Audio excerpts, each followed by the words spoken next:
waxaan beelka giigsan iyo kabaha gadafta uga xidhay waxaan guraha habeennimo u guclaynayaa yeengayga ugu meersanahay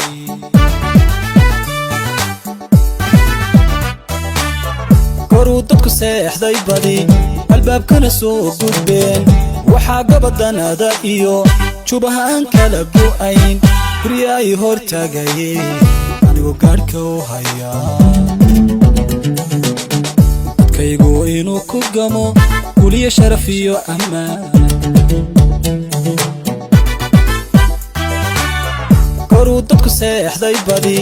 albaabkana soo gudbeen waxaa gabadanada iyo jubahaan kala go'ayn guryaay hor taagayeen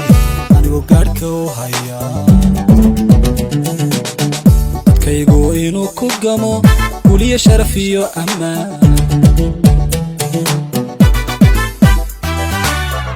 egan gaadha baan ahoo cadowga gumac baan ku ahay gabooday rabaan ahoo bulshada karabaanu waxaan ku hadlayaa 33 xubnood afkoodii annagu halkan waxaan ku qaadanay casharo iyo duruus kala duwan oo ay ku mahadsan yihiin tiimka macallimiinta ee masaafada noo soo galay waxaan naqaanay iyo wax nagu kordhayba faa'iidaan ka qaadnay halkan waana ku mahadsan yihiin kooda waxa iyaguna hadalka iska daba qaatay taliye ku-xigeenka qaybta booliska gobolka Togdheer Khadar Faarax iyo sidoo kale barasaabka gobolka Togdheer Jaamac Cabdilaahi Bin iyaguna ku dheeraaday muhiimadda ay leeyihiin tababarada loo furo ciidamada booliska waxaan halkan uga mahad celinayaa taliyaha ciidanka booliska oo suurto geliyay baahidayadii markii aan u sheegnay inuu markiiba degdeg uga soo jawaabo oo uu soo diro tiinkan macallimiinta ee khubarada ay wax barayaan ardaydu marka hore waa aqoon bay lahaayeen qof kasta oo bilaadana wax barteen wuxuu u baahan yahay in wax lagu kordhiyo adduunyo casriyeenu joognaa jiilba jiil buu bedelayaa casrigaa guddoomiye lala jaan qaadaya iyadoo talent tixgelinayo waxa uu suuro geliyay taliyaha ciidanku baadhista noocii u dambeeyey iyo qalabkii u dambeeyey ee caalamku adeegsaday inuu barca keeno waxaa muddada 14 casho ahayd oo muddo ilaa 6 saacadood ay ku jireen galaaska la barayay qaybaha kala duwan ee dambiyada waxaan hubaa wax badan oo markii hore naga dhinaa bulistaan qalab ahaan inuu imika noo dhameystiran yahay dambigu marka uu dhaco had iyo jeer waxa dhacda ashyaaba loo adeegsadaa bulistaan gobol ahaan way nagu adkayd qalabka la qaadayo eximirkaay sida loo safe gareynay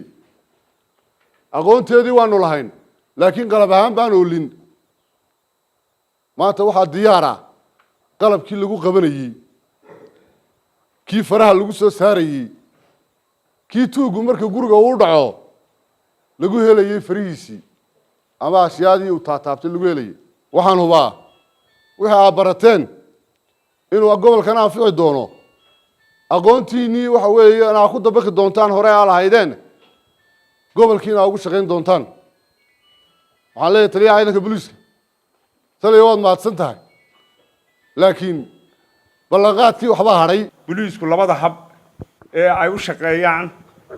ee ka hortagga dambiyada iyo ka dabatagaba labadaba ay ku tababaranayeen saraakiisha 33 xubnood ee ciidanka booliiska qaybta gobolka Togdheer ka tirsan tababarkaas oo ka hortag oo kaba wanaagsan ka dabatagga ay si fiican halkan ugu tababaranayeen si qurux badan ay uga soo qayb galeen iyo ka dabatagga oo ay ku baranayeen sidii marka dambi dhaco looga daba tagi lahaa ee loo ogaan lahaa labada hab ee ilaalinta nafta iyo maalka loogu ilaaliyo bulshadeennana ay tahay ka hortagga dambiga iyo ka dabatagga labadii system ama labadii habba si wanaagsan ay halkan uga barteen tababartayaashu si fiican ay uga soo qayb galeen